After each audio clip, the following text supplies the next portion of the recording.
would like to give word to Bojana now. And maybe you tell, you are woman, you are teacher, you are mother, what you see in the indigenous people, why they are important. I mean, why Luo are important as your tribe. Bojana, we traveled last 4 trips together. We went to Congo, first we went to Luba. We traveled together to Luba in 2013.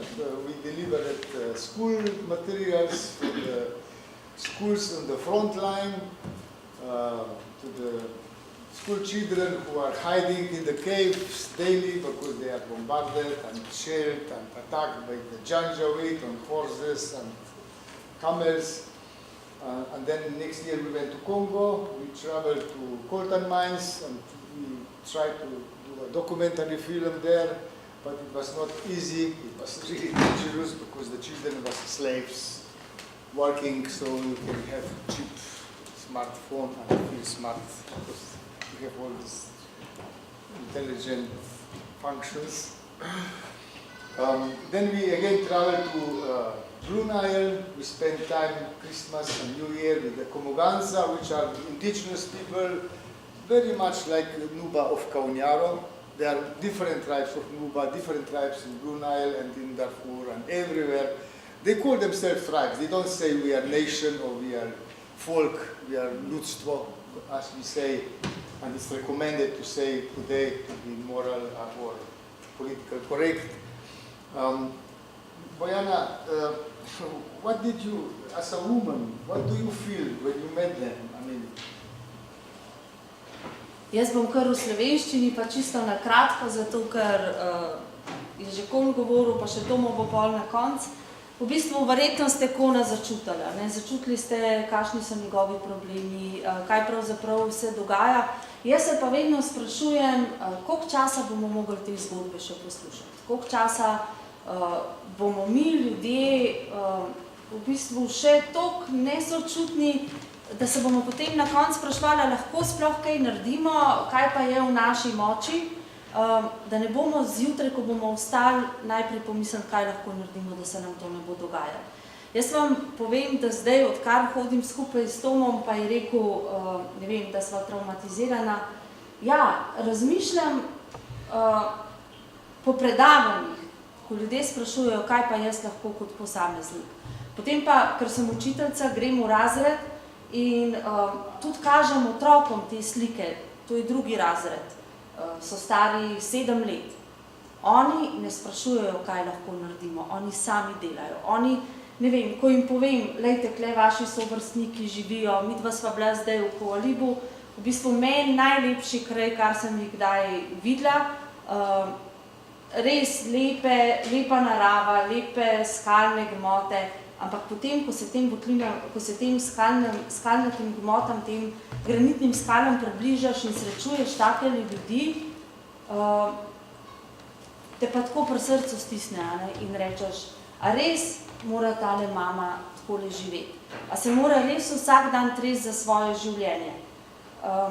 Ja, je srečna, pripoveduje, da s ponosom tukaj živi, zato ker se zvečer uleže na bambusovo poslo, ker ji ni treba biti sram, da spi na, ne vem, na vodni posli, na drobnejo posli, ker je v bistvu njeno življenje kljub vsemu polno, ker je čista, to jo lahko začutite. Ne? In ko jaz otrokom to kažem in jim povem zgodbo te mame, da je to mama, ki je v bistvu izgubila moža v vojni, mama, ki je izgubila sina v vojni, mama, ki je ostala sama tukaj, zato ker je njena hčerka s svojimi otroki odšla v taborišče, da bo zagotovila tem otrokom boljše življenje, potem pa tudi sama postala nesrečna, ker ji tam niso omogočili šolanje za njene otroke, ker tudi v teh begunskih taboriščih povečkrat najdeš mrtve ljudi, pa ne veš zakaj.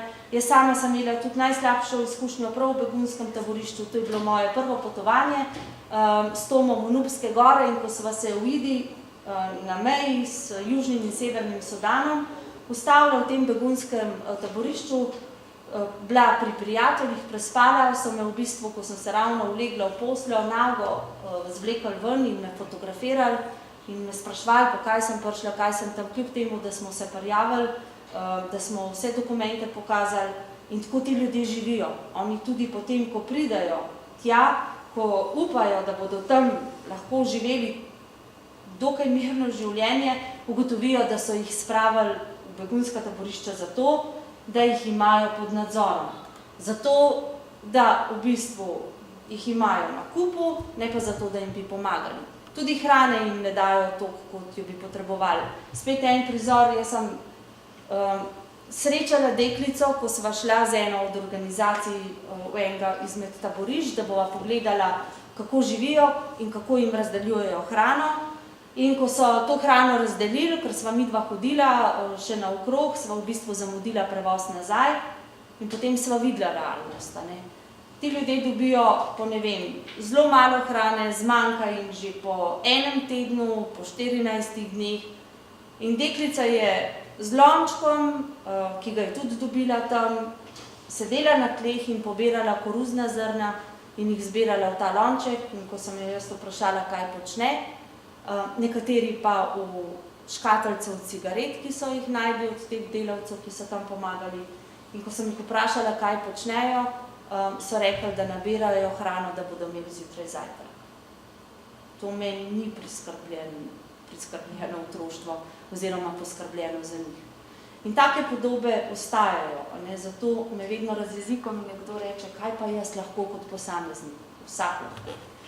Ko otroci to gledajo, 7 let stari, oni sami pridajo z naslednji dan s pripomočki in reče učiteljica, če boste šli dol, a boste lahko tole nesli.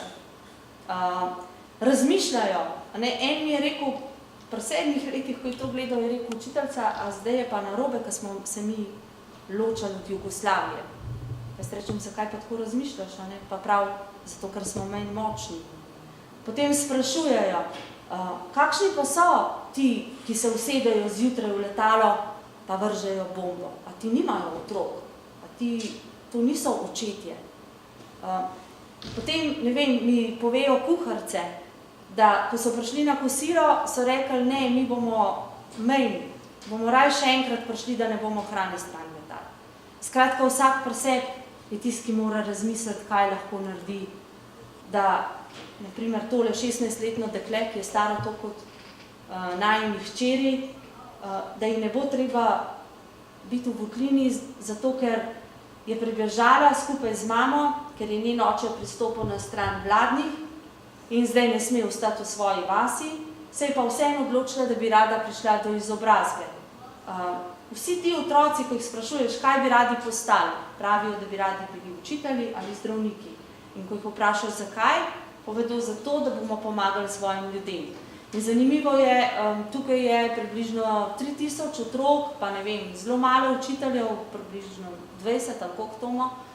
In vsi so volonterji, vsi prihajajo tja zastonj učiti. In tudi ti otroci, ko končajo osnovno šolo, učijo druge otroke. Vejo, da morajo nekaj dati naprej. Mogoče ne vem, če se to sliši. A je do konca.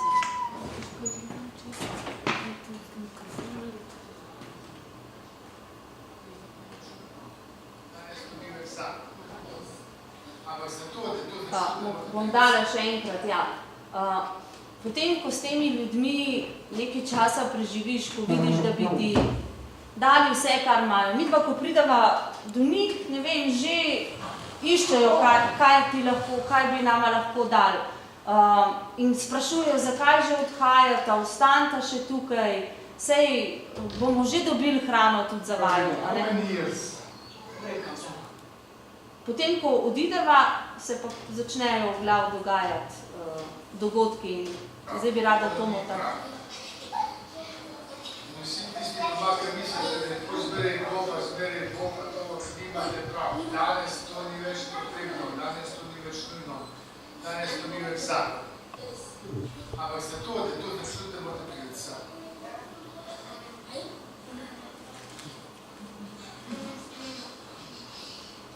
Kdo hoče smrt za otroke?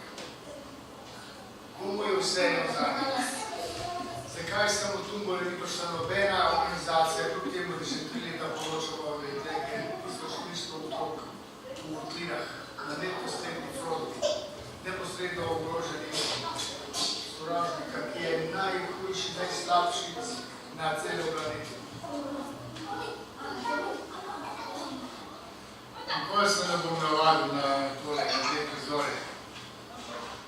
Tako kot je ta zadnjo, pred 2 leti tudi zdaj, je sam prosim nekaj uro, da mogo vse pridem.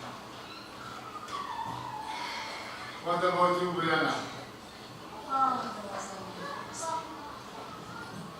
Ja, tako se počutiš, kot da bi imel gripo. Vse te boli, noge se ti tresajo, zato ker se počutiš nemočnega. Čeprav toliko energije, kot ti dajo ti ljudje, ne vem, potem, ko vidiš, ko jim prineseš svinčnike, barvice, oni si razdelijo tako, da vsak dobi nekaj, ne, noben 2 barvici, vsak eno barvico in potem stojijo s tistim in si kažejo in rišejo. In ne vem, po 3 letih, prej so starši razmišljali, bi poslali v šolo ali ne, ker so mislili, ja, je zdaj boljš, da grejo na njivo, pa pridelamo hrano, ali boljš, da se izobrazijo. Ampak ti otroci so bili toliko veseli teh šolskih pripomočkov, tega, kar so dobili, da so očitno tudi starše prepričali, kako pomembna je izobrazba za njihovo prihodnost.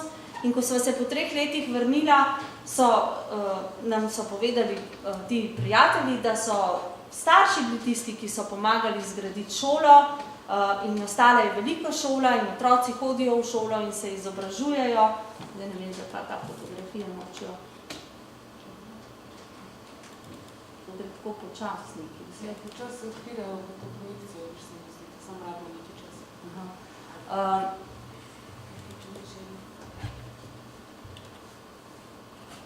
No, tole je taka pokrajina, ko sem prej govorila, res narava čudovita, vse imajo, dovolj plodne zemlje, dovolj vsega, samo mir bi potrebovali. To ima vedno, ko prideva po 10 dneh, 3 tednih zboli, ampak jaz mislim zato, ker ga toliko boli to, kar vidi, ker se ne more skanalizirati, ker prihaja tja kot edini bel človek, ker te organizacije, ki so na terenu, jih ne vidiš ljudi belih, ker so vsi za ograjami, ker se ne upajo ven, ker sami povejo, da ne smejo, da imajo prepoved, da bi šli med te ljudi.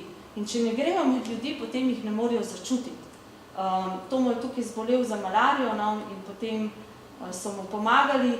Zanimiva izkušnja, edina nemška bolnica v Nubskih gorah, do kamer sva prišla in potem so ti ljudje, ki so bili tam, že govorili, se bomo mi vama prinesli za jest, ker tam ljudje skrbijo drug za drugega.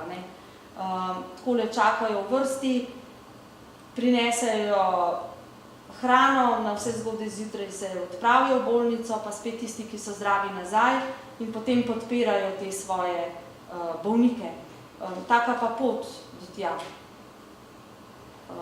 No, in ker midva sva prišla tja čist po naključju, šla sva obiskati nemškega zdravnika, potem je Tomo med potjo zbolel, so že nam pripovedovali, kako nama bodo naslednji dan prinesli arašide, pa v bistvu hrano, da ne bova lačna. Mogoče še čisto ena njihova mesnica, tako na kratko. Pa ta gostoljubnost, ki jo pri njih dobiš, se jo navezeš in jaz se šele tam zavem, da v bistvu tam, kjer se obdobje konča, se življenje začne. Potem mi tako prijatelji od Toma pravijo, zdaj pa daj ti ga, da ne bo šel več kem. Ampak jaz sem enkrat bila tam in bom šla še zmer. Meni tudi v službi, glede na to, da sem učiteljica, mi v bistvu pravijo, da mogle zdaj pogodbo naslednjič prekiniti, pa mi bojo pa spet jo vzpostavili, ampak meni vsem.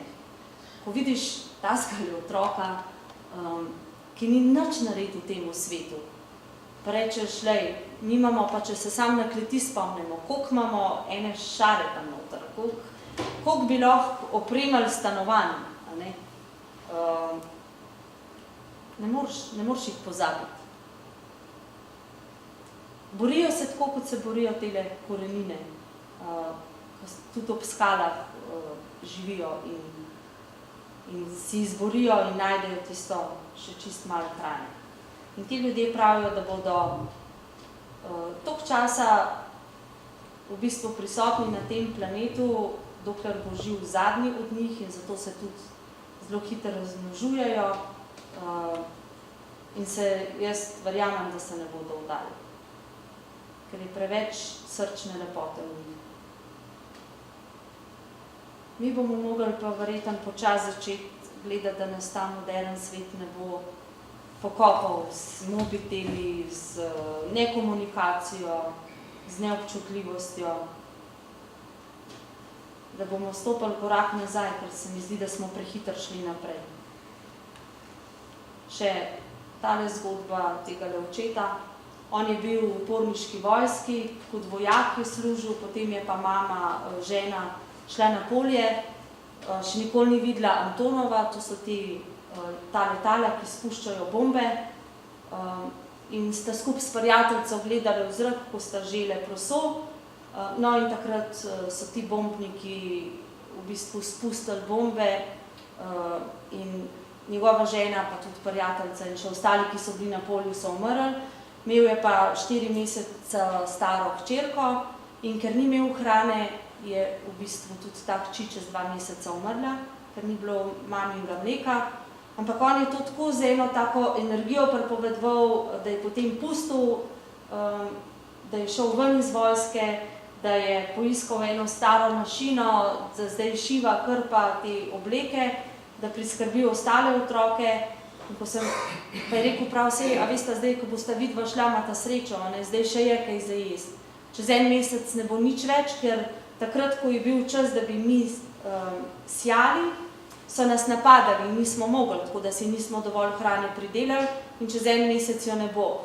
In ko sem ga jaz vprašala, ja, kaj boste pa jedali, je rekel, ja, na srečo bodo takrat drevesa ozelenela, takrat bodo mladi listki, bomo jedli listke. Pa me še zmeraj zanimalo, pa odkot vam toliko te srčne energije, odkot to s takim optimizmom pripovedujete, ker se je smejal. Pa je rekel, sej moram, če želim preživeti jaz in če želim preživeti svoje otroke, potem moram to energijo imeti. Globoko vse, pa verjamete, jokam vsak dan. Tok imam jaz to.